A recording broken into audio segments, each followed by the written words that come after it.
दोस्तों, आज मनीष कश्यप को जेल से रिहा हुए 18 दिन या 17 दिन हो गए। मनीष कश्यप पिछले 17-18 दिनों से लगातार यात्रा कर रहे हैं और एक मैं उनका वीडियो देख रहा था। उस वीडियो में उन्होंने दावा किया है कि लगभग 12 से 13 हज़ार किलोमीटर की यात्रा वो कर चुके हैं। तो आपको जब नेता बनना है तो इस तरह की कुर्बानियाँ आपको देनी पड़ती हैं। आपको भूखे भी रहना पड़ता है, प्यासा भी रहना पड़ता है और उसके बदले में जनता आपको प्रतिसाद देती है। हालांकि मनीष कश्यप खुद से इस चीज़ को स्वीकार नहीं कर रहे हैं कि वो नेतागिरी करेंगे, लेकिन दरअसल वो नेतागिरी कर रहे हैं।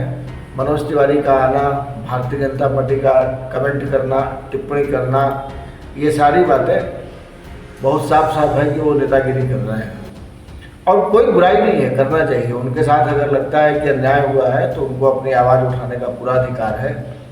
पत्रकार वो नहीं है, ये मैंने आज से 1 साल पहले भी कहा था और आज भी कह रहा हूँ। वो यूट्यूबर है, उनके पास माध्यम है, माइक है, सच तक उनका न्यूज़ चैनल है। वो उस पर प्रचार करें, अपने साथ हुए अन्याय की दास्तान लोगों को सुनाएं, रोएं, गाएं, हंसें, जो उनका अपना एक एक्सप्रेशन है। हमारा उस पर कोई कमेंट नहीं है, लेकिन कर रहे हैं वो विशुद्ध रूप से राजनीति, इसमें कहीं कोई दो राय नहीं है। मनीष कश्यप के साथ साथ एक और सज्जन है जो राजनीति ही कर रहे हैं। हालांकि वो उनका जो अपना अंदाज है उसके लिए वो जाने जाते हैं। उन्होंने कई लोगों की सरकार बनवाई है। उनका नाम है प्रशांत किशोर। प्रशांत किशोर निश्चित तौर पर पद यात्रा कर रहे हैं और ये प्योर पद यात्रा है, ये हाइब्रिड यात्रा नहीं है, ये प्योर पद यात्रा है। वो गाड़ी पर नहीं बैठते हैं और उनकी ईमानदारी का व्यक्तिगत तौर पर मैं कायल हूँ। वो जो उनका कन्वे करने का स्टाइल है वो बहुत अच्छा है। अब आप सोच रहे होंगे कि आज मैं मनीष कश्यप की कथा कहानी लेकर क्यों बैठ गया और फिर पीके की बात क्यों कर रहा हूँ। इसके पीछे एक कारण है।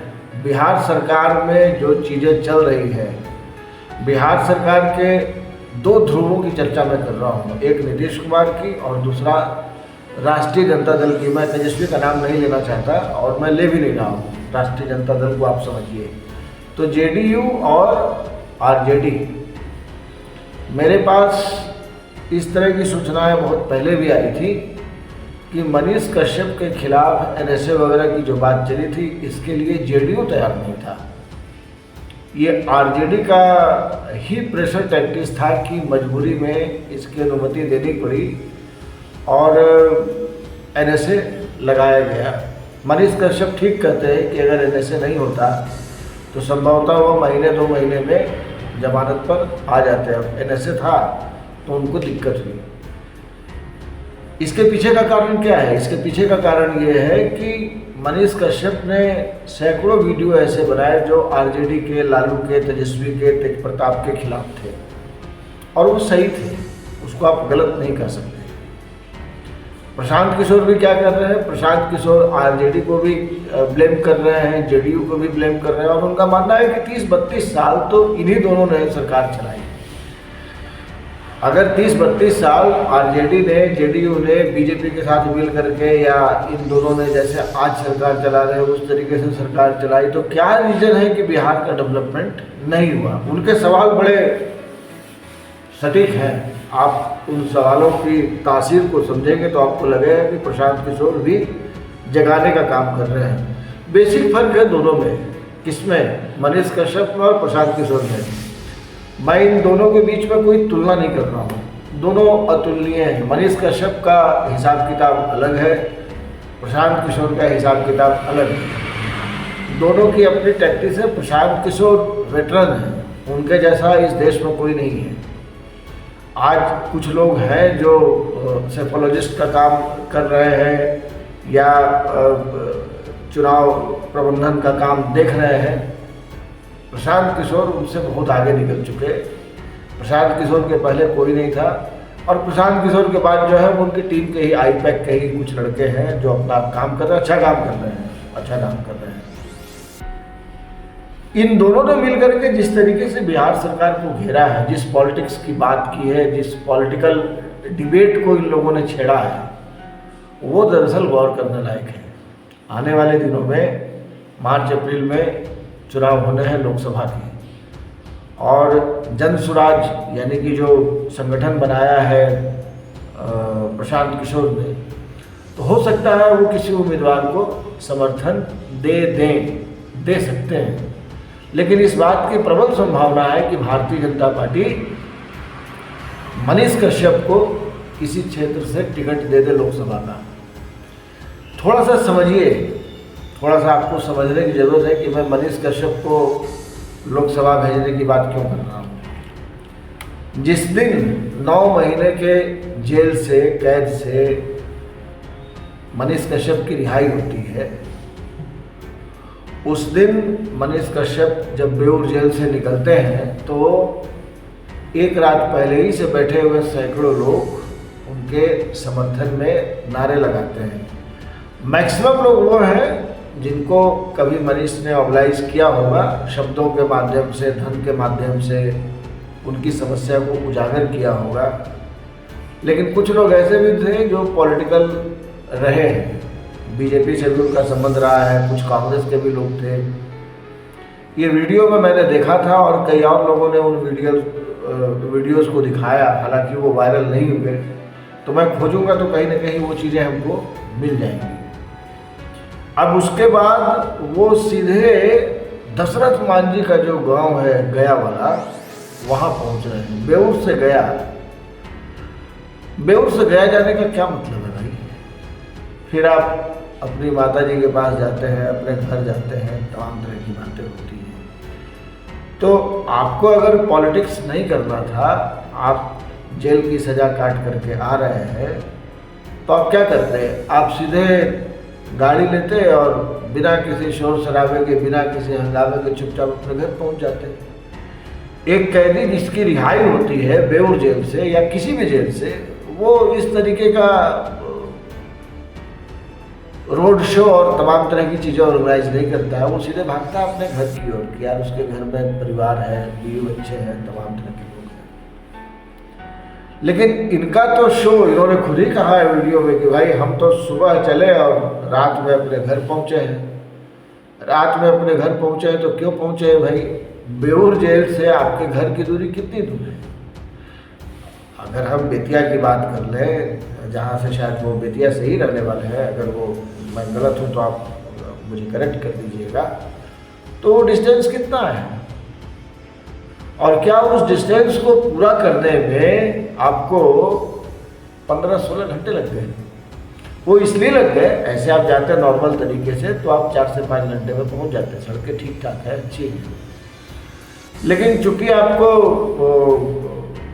लोगों से मिलना था, आप लोगों से मिले, लोगों को जानकारी हुई। भाई यूट्यूब सेंसेशन तो आप है मनीष जी, इसमें कहीं कोई बहस नहीं है।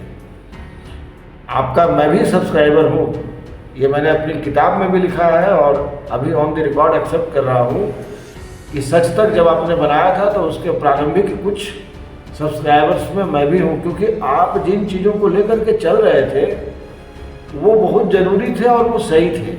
आप चूँकि सिविल इंजीनियर या आप शायद सिविल इंजीनियर हैं, तो बतौर सिविल इंजीनियर आपने जिन टेक्निकल पॉइंट्स की चर्चा की, सड़क कैसे बन रही है, खंभा कैसे टका हुआ है, वो अपीलिंग था, उसमें लॉजिक था और हम लोगों ने उसी लॉजिक के तहत आपके चैनल को पसंद किया, सब्सक्राइब किया और 2-4-5 लोगों से करवाया भी कि यार देखो ये आदमी बात पते की कर रहा है।